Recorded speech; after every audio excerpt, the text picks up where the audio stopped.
me on the other end of my Skype connection here, we have Ron Mahabir, who is the CEO at Greenlots. And Greenlots is a developer of a new electric vehicle open standard for electric chargers, for networks. And so we want to talk to him about this. This is, they're going to be having an announcement here in about another week or so about what they're developing. And fortunately, Ron's giving me kind of a jump on everybody here, and we get to hear a little bit about it. So, Ron, thank you for talking to me from your office there in San Francisco. Bill, great to be able to speak with you. Thanks for having me on. Well, it was my pleasure, and for viewers of past EV World episodes, you will all notice that I have a much nicer background behind me than what used to be there. so anyway, but we're going to talk about what you guys are doing there. All right. So first of all, let's start off by who in the world is Greenlots? It sounds like a vegetable produce producer. Yeah, there's a couple ways you can interpret that. But Greenlots is a software developer, Bill, that helps offer network operators and EV drivers a solution. So our core product is called Greenlots Sky, which is a cloud-based platform. It is based on open standards, as you mentioned, and we offer basically a networked operator portal. So if you own a network of charging stations, you can manage them for access control, billing, faults, reporting, any kind of feature like that. And then for the EV driver, we actually offer a mobile app and a web-based portal so you can manage your particular car's charging. So we work with workplaces, fleets, municipalities, utilities, and other customers to offer slow, medium, and fast charging, and a wide variety of hardware. So you can use Eaton hardware, you can use ABB hardware, and integrate those chargers into our software platform. Okay, so is this purely just software we're talking about, or is there a piece that sits in the charger unit itself that does the communication and handles, adjusting of charge rates and things like that? Great question. So primarily we are a software provider, but we also have a product, Greenlots communications module, which does have a modem and a chip inside and a meter, which takes non-network chargers, so chargers that are quote unquote dumb, that aren't connected to a cloud, and we actually network them. So we can also do that level of integration. Okay, so if you have a charging network that Eaton put out for its employees, and you decided that, okay, we've given them enough free electricity, now we're going to bill them for that, for example, that if they already have some kind of networking capability built in, then your system, how does your system then end up tying into that? Yeah, so we can do a cloud-to-cloud integration. So like ABB has a cloud software solution for their fast charger that we communicate, we point to our cloud, and then that okay, helps drive at a local level. Or we can actually provide a charging manufacturer with a Greenlots board and modem, and they can put that in their charger, and then that connects to our cloud, Greenlots Sky. Okay. So where do you see we've got a number of different initiatives that are taking place here. Of course, you've got the Department of Energy's EV at Work, I think that's what it's called, where they're trying to encourage employers to put in public charging. Then you've got different businesses that are thinking about, you've got the Kohl's department stores and the Costco. Well, I guess Costco doesn't have them anymore. They were going to pull them out. But you've got Walgreens and others that are putting these chargers in. Where do you see kind of your growth taking place? Is it that at work, or is it sort of those retail environments where you come in, you shop at the store, and we'll give you free electricity? So great question. So up until this year, almost the last 5 years have been predominantly funded. Charging infrastructure has been funded by governments and some utility funding. So the DOE, at the state level, at the local level, there's been a lot of incentives and grants and loans and things like that to get EV charging infrastructure in place for public networks, which has been great.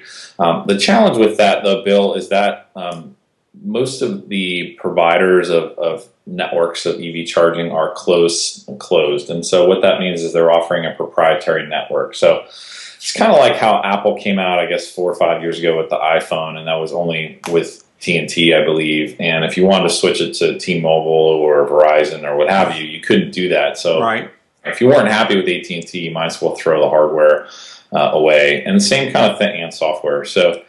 And service. So same kind of things happen. You have, a few large proprietary networks that are out there in the public domain. And what we're saying is, look, it should be all open standards. So if you don't like our software, you can switch to somewhere else. If you don't like the hardware that's on your network, you can add another third-party charger to the network. So you can mix and match both hardware and software. So we are targeting, workplace, which we see as a growing place. You charge your car at home or the office primarily, and then once in a while, if you need it in public locations. So workplace is a key target for us. Utility projects, so we're doing a lot with smart grids.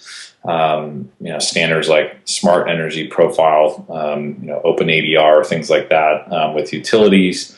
EV fleets are another new area that is coming out with the cost of vehicles coming down. So we have an EV fleet module. And then we do public charging and residential charging as well, but that's less of a focus for us. Okay. So let's talk a little bit about how the company got started. I mean, I'm involved in my own startup apart from EV World. I mean, it's kind of a spinoff called ePeddler. And of course, I'm reading voraciously about the do's and the don'ts and the pitfalls and things of launching a startup and that kind of thing. Walk me through, I mean, how did you guys, as I understand it, your very first charging system actually didn't come in here in the United States. It ended up in Singapore. So kind of walk me through a little bit of the background, the history of the company. Yeah, so this is, this is my 7th startup. Started in .com world, got into Asia after the Asian financial crisis, was involved there with buying, bad debt, bad banks, kind of like what we had here in the U.S. Moved back here before the financial crisis here and got involved in, the non-performing loan sector here as well. But 7 years ago, once I had kids, I realized that by far the biggest macro opportunity and crisis of our lifetime is all around resources. So it's all about water, it's all about food, it's all about energy, it's all about the environment. And at the center of that is clean energy. And so we started a company doing large-scale solar and biogas and things like that. And we've got 100 people in Asia now building large-scale projects, which is doing quite well. But once we really looked into the energy picture and you look at oil and oil alternatives, transportation is just so much bigger right now of a problem. We're 96% dependent on oil as a transportation fuel. Not a lot of great alternatives. If you look at electric vehicles, the technology is mostly there. It's pretty simple. It's a battery, it's a controller, and it's a motor. The technology's been around. And if you make the grid more efficient, you're actually, adding additional benefits from the battery infrastructure. So we got started playing around with electric vehicles about 7 years ago in Singapore, which is where I was based, and realized very quickly that you need networked and smart and low-cost charging infrastructure. So we actually started building our own hardware and software back then, and got funding from the Singapore government to get going. Excellent, good. Well, so let's talk a little bit about the we've got this initiative starting to take place now out in Delaware and Pennsylvania kind of area for vehicle to grid, and I'm wondering, so do you see that as a way to also kind of enhance what it is you're doing? So instead of the person coming up, plugging their Nissan Leaf in or their Tesla Roadster or whatever, and then being billed for the electricity they used, could the reverse happen, and are you guys sort of engineering for that to where now the utility pays them for the ability to balance load and things by using their car battery? Yeah, so across the U.S. and globally, we've spent billions. Utilities and governments have spent billions and billions of dollars on smart meters and things like that. And but at a home level, I have a fully electric battery electric vehicle. that can almost double your home energy load. And so you want to optimize when you charge. Otherwise, your electricity bill could, even though it's cheap to charge, to run an electric car versus a petrol car, it still can be expensive if you don't charge at the right time. Right. So if you can optimize when someone charges and either turn them up or turn them down in terms of like half an amp increments, you can help save someone money. So we're trying to make an EV more cost effective by optimizing when you charge at home. Okay, so but as far as the sort of the vehicle to grid side, where the battery in the electric car helps stabilize the grid. I mean, you're not necessarily pulling power off the battery, but you're using it to sort of keep the grid stable. You're not involved. You're not looking at that at the moment, then I gather. That's a good distinction. So we're kind of delaying or pushing up when you charge. We're not trying to take electrons in the battery and send them back into the grid. That runs into all kinds of warranty issues with the battery manufacturer, and there's probably not enough data out there yet to show that it makes sense to do that. So we're just you're essentially accomplishing the same thing by delaying or accelerating the time of when someone charges.